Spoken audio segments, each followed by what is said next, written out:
Sawe esatu ez'amakyagaliro nkwaniriza n'enkobaza okuba ng'otwegasseko gy'osinzira okubeera ng'otulaba omwezi ogw'ekumi n'ogumu tulinga abagutambudde tuli mu kaweefube okulaba ng'abayizi tubateekateeka okudda ewaka waliwo akaseera akazibu akakyasinze okukosa abazadde ye muyizi okuba ng'ali waka nga waasiiba wasula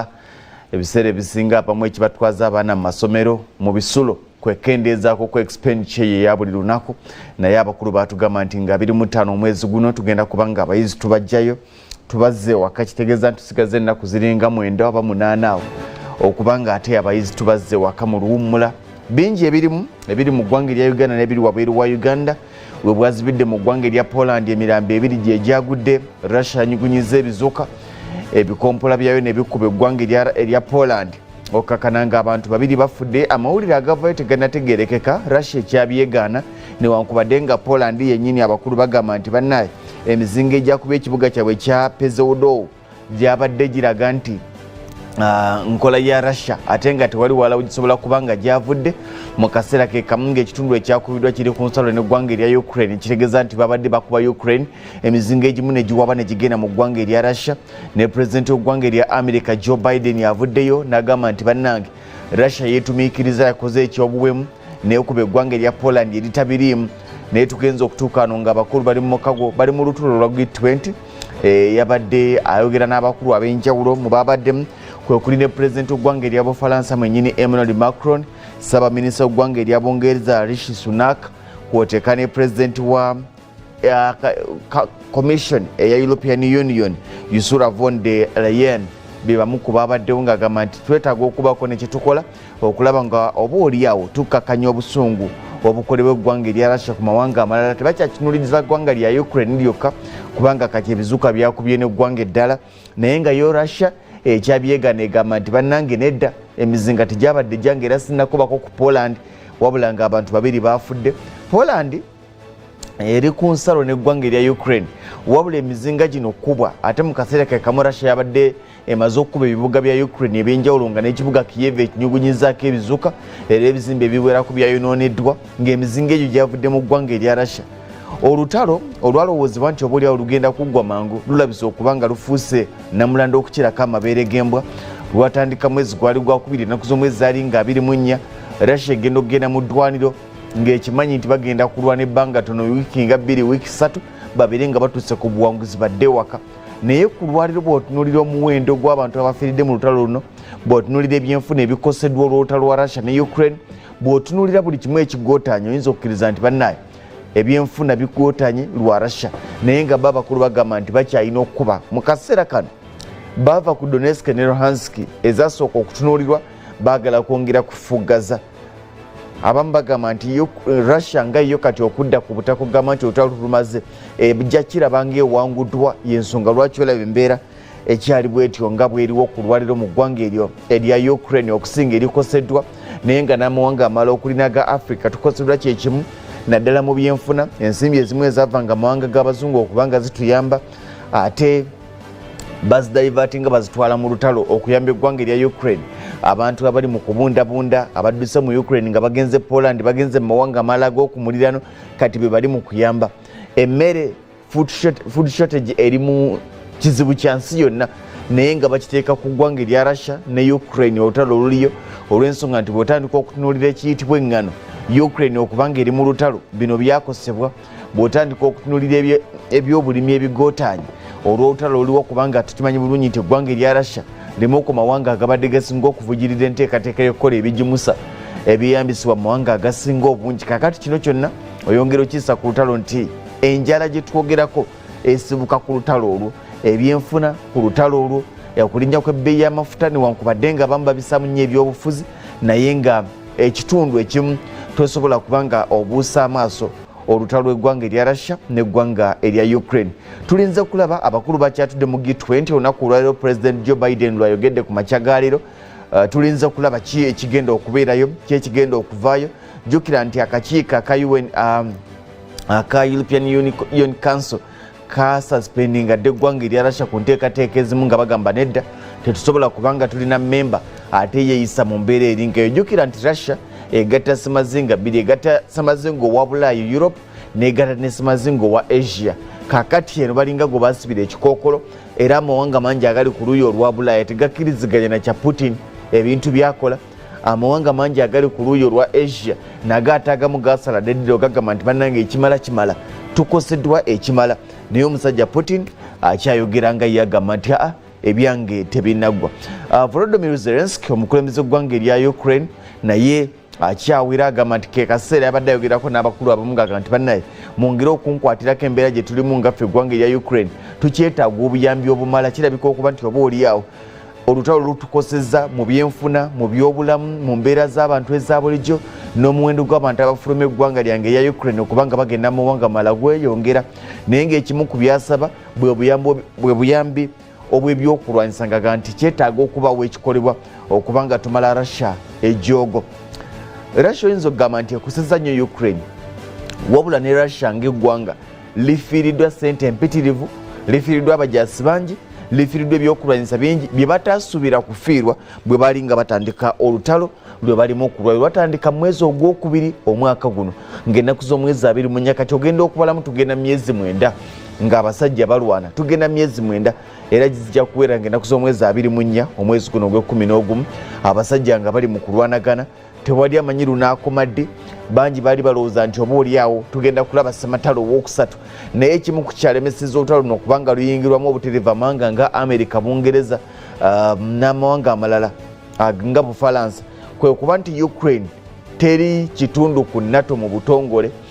ate nga kizibu nnyo gana amawanga okulumba bajja gabuuza nti mulumbira mu kitiiki. Y'ensonga lwaki olutalo lubaddewo okusingira ddala lubadde lwakulaba nga Ukraine eyingira omukago gwa NATO butereevu babeere nga amawanga gano okusituka okugenda okuba eggwanga erya Russia oba okuyingira mu ddwaniro tekibeetaagisa kubanga ate basooka okusala olukujjukujju. Era yemu ku nsonga lwaki amawanga gano kigasinza okukola kubadde kuweereza byakulwanyisa mu mawanga ago go nga go tegasituka genda kulwana naye gaweereza buweereza byakulwanyisa. Kimu ku biyambye eggwanga erya Russia okubanga tirina sesebbulwa, naye singa Ukraine ebadde nga yamala dde okubanga efuuka kitundu mu butongole ku mukago gwa NATO olutalo lwandibadde oba oliawo lwangu. Embeera eri mu ggwanga erya Ukraine, omuwendo gw'abantu ogufudde gukyatankanibwa n'omuwendo gw'abajaasi abafiiriddemu gukyatankanibwa. Russia eyogera gwayo, Ukraine eyogera gwayo, ekibiina eky'amawanga amagatte kyogera gwayo, naye nga kyolina okumanya nti buli ggwanga lifiiriddwa abasoba 900. Buli ggwanga lifiiriddwa abasoba mu 900 mu ddwaniro mu lutalo lwakumala ebbanga lya myezi egikunukkiriza 9 nga giyinda eggwanga erya Ukraine. Abakulu bagambye nti kigenda kubeetaagisa singa olutalo lubeera nga lukomekkerezeddwa ne balumala olwaliro kijja kwetaagisa eggwanga erya Ukraine ebbanga eriri wakati w'emyaka 10 n'emyaka 20 okubanga bazzaawo ebyo ebyonooneddwa, kubanga nkutegeezezza nti mu bizibu ebikubiddwa nga Russia y'ebikuba ku Ukraine ne webukedde olunaku olwaliro babadde batagitinga ekibuga ekya Kiev, ekibuga ekikulu ekya Ukraine. Kitegeeza nti kaakati bino byonna okuddamu okubizimba, okuddamu okusawa ebizimbe, infrastructure, enguudo, entindo n'ebiringa ebyo kigenda kwetaagisa ebbanga ggwanvu okulaba ng'ate Ukraine eddamu nga bwebadde. Tebagenda kukoma ku ekyo, n'ebyenfuna bya Ukraine n'amawanga malala abakulu abali mu kunoonyereza bagamba nti kigenda kwetaagisa ensi eno singa olutalo luba nga lukomekkerezeddwa. Effects oba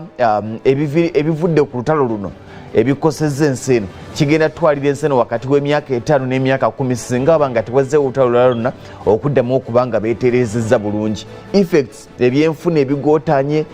ebbula ly'emmere mu bitundu mu mawanga ag'enjawulo, okulinnya kw'ebbeeyi y'amafuta, abakulu bagamba nti kigenda kutwala wakati w'emyaka 5 n'emyaka 10. Wano mu ggwanga erya Uganda tukiraba kiyinza okutwalira ebbanga okulaba ng'amafuta gazzeemu okukapaka ku 3 newankubadde nga twafunyemu kalembereza petroli kati ayingiddemu 5,600 awo 5,700 ewala omusanga ku 5,300 ku zino petrol station endala, naye ku Shell ne Total yakyali mu 5,600 awo. Twavuddeyo mu 600 wabula galaba nga gazzeemu okukka ne gatuuka mu 3,000 kiyinza ate obutaddamu kulabika mu mawanga agamu. Era abakulu bagamba nti agamu ku mawanga gayinza ogitwala nga advantage ebbeeyi n'esigala waggulu nga bwe tuzze tukiraba ku taxi nti taxi kasita eri nnyo olw'ensonga emu, eyo ensonga ne bwevawo taxi yeesigala waggulu. Kati ebbeeyi y'amafuta tuyinza obutagiraba nnyo ng'ekyuse mu mawanga agamu aga East Africa oba aga Africa okutwaliza ewamu, naye nga bali bagamba nti singa tewaddamu kubawo olutalo lwonna lugenda kuyinda mu mawanga amalala ebyenfuna ebigootaanye n'embeera za bulijjo ezoononese olw'olutalo oli wakati w'eggwanga erya Ukraine n'eggwanga erya Russia tubale wakati w'emyaka 5 n'emyaka 10 embeera okuddamu okuterera naye nga yo Ukraine okubanga eddamu okwezimba eddemu okuterera kigenda kutwala decades of years. Kitegeeza nti abakulu abo balina omulimu gw'amaanyi newankubadde nga kati amawanga gali mu kuvugirira mu lutalo kyokka ate waliwo akaseera ng'olutalo luwedde amawanga ge gamu nga America, Bungereza, Bufalansa, Italy n'amalala, Canada okuddamu okuvugirira eggwanga erya Ukraine okwezimba. Kitegeeza nti tuyinza okumala ebbanga gwanvu nga tetuzzeemu kulaba ku buyambi obuva mu mawanga ago kubanga kati balina bye batunuulira abanywanyi ate nga bye batunuulira basiima. Ekyo nakyo olina okukirowoozaako. Balina bye batunuulira nga Ukraine yeetaaga okuyambibwa ennyo ate nga Ukraine yinza okuba nga neetegefu okulaga accountability okusinga amawanga amalala bwe galaga accountability zago ku nsimbi ezibeera zigaweereddwa naddala amawanga ago gannaggwadda. Kakati kikakasa okuba nti Africa amawanga mangi gayinza okuba nga gakyali mu maziga gakyakaaba ensimbi eziva ebweru zigenda kwesala naye mu ku nsonga lwaki zeesaze ng'ovudde ku busonga obubaddewo n'okuba nti oluusi tubadde tubaanukula bubi naye okumu kusomozebwa okuliwo lwe lutalo oluli mu ggwanga erya Ukraine. Kituufu lutukosezza mu byenfuna nga bwe nkunyonnyodde emmere tekyaliwo mu nsi, ebbeeyi y'amafuta erinnya ate kasita ebbeeyi y'amafuta erinnya omanya nti ebyenfuna mu mawanga ga Africa bigenda kugootaana olw'ensonga nti transport mini esinga wano mu Africa ya road transport. Kati bwebanga road transport yesinga ate amafuta nga galinnye awo omanya nti buli kimu kigenda kubanga kyekanama ebbeeyi y'ebyamaguzi egenda kulinnya kubanga dizero yatambuza ebimotoka ebitambuza ebyamaguzi. Kati ebyo byonna obitunuuliranga n'ebyamaguzi ebitava mu ggwanga lya Ukraine oba ggwanga lya Russia nabyo ebbeeyi yabyo ewalirizibwa okubanga erinnya olw'ensonga nti okutambuza kwabyo nakwo kuzibu. Ezo emmotoka z'olaba abakulu emabega obadde olengera ebizuka abakulu babadde bagezaako okutaasa mu ggwanga erya Poland ne mu ggwanga erya Ukraine ng'embeera egayigayi ebibuga ebyenjawulo gambye nti bikubiddwa okuviira ddala ekiro ekyakisa olunaku olwaliro ng'eggwanga erya Russia liri mu kunyugunya abantu abawerako badduse mu mayumba gaabwe ababadde besigiriza wabula nga ntegeddeko nti waliwo n'abo ate abakyawagamiddeyo abeetaaga okuba nga bataasibwa ng'embeera ekyabakwatiddeyo mu ggwanga erya Ukraine mu bibuga ebisinza okukubwa naye nga n'ekibuga ekikulu ekya Ukraine Kampala we Ukraine naye azzeemu okuba ng'akubwa. Ebizimbe nga bw'obiraba omujaasi byakuyisaamu muganda nge Bob Ntambi osobola okubalaga ebizimbe ebyo byebimu ku bizimbe ebikubiddwa ebizze ebikubwa mu ggwanga erya Ukraine. Kyegamba nti kigenda kutwalira Ukraine ebbanga ddene bwe tuba nga tusobola okufuna mu dakiika ng'emu ku bimu ku bibuga ku bizimbe ebikubiddwa mu kibuga Ukraine ebizze bikubwa. Oyinza nawe okukakasa nti ddala kituufu Ukraine kigenda gitwalira ebbanga ggwanvu ate nga n'amawanga ag'abazungu kigeetaagisa kubanga kyo newankubadde nga tebasituse mu butongole nga bo okuba nga bagenda mu lutalo mu ddwaniro e Ukraine okufugaza omu Russia kubanga kati jjukira nti Russia okusinga awagirwa Iran ebyokulwanyisa ebikukusa ebiyisa mu ggwanga erya Iraq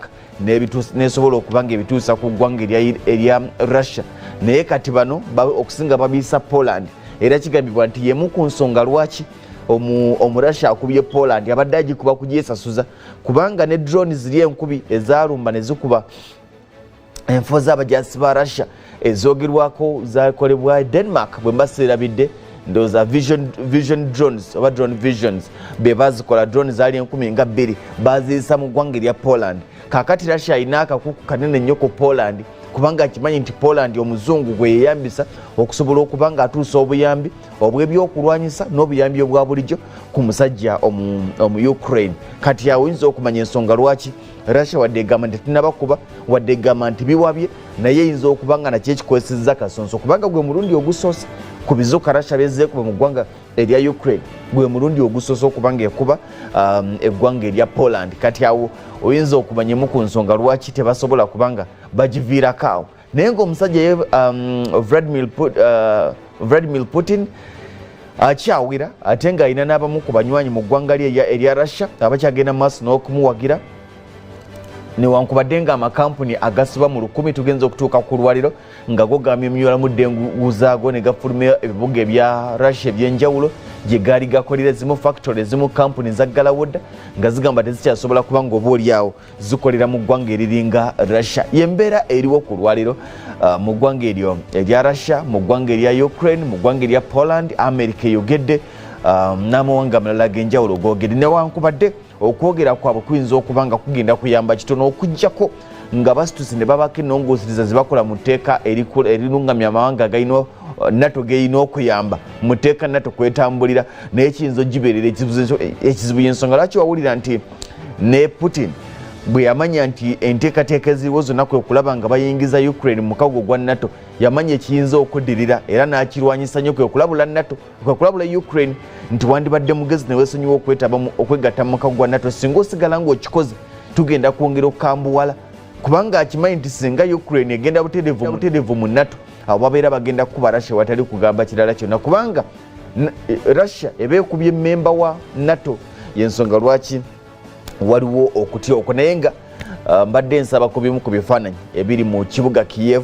omuwendo gw'abantu abali mu kibuga Kiev gwakenderera ddala abantu batono abaliyo abasinga badduka bala baddukira mu mawanga ag'ebweru tugenza okutuuka ku lwaliro ng'abantu abali wakati w'obukadde 8 n'obukadde 10 be baakaabulira eggwanga erya Ukraine ne bagenda mu mawanga ag'okumuliraano abali wakati w'obukadde 8 n'obukadde 10 be baakaabulira Ukraine ate nga waliwo abali munda mu ggwanga erya Ukraine naye nga bali mu kubundabunda nga bw'omubuuza obeerawa talina watuufu wabeera kubanga we yali abeera embeera yayonoona kadda ebifaananyi ebyo byolaba kyekibuga Kiev nga bwe kifaanana ku lwaliro muyonga ebitundu bingi byakubwa dda ebizimbe egali kwoleka ebizimbe ebyali eby'omulembe byali byeyagaza Russia ebikubye bimazeewo kitegeeza nga bw'obirengera ebizimbe ebimu ate ku bimu ku byolaba tisi bya woofiisi gaali maka g'abantu kati abo bonna abaali mu bizimbe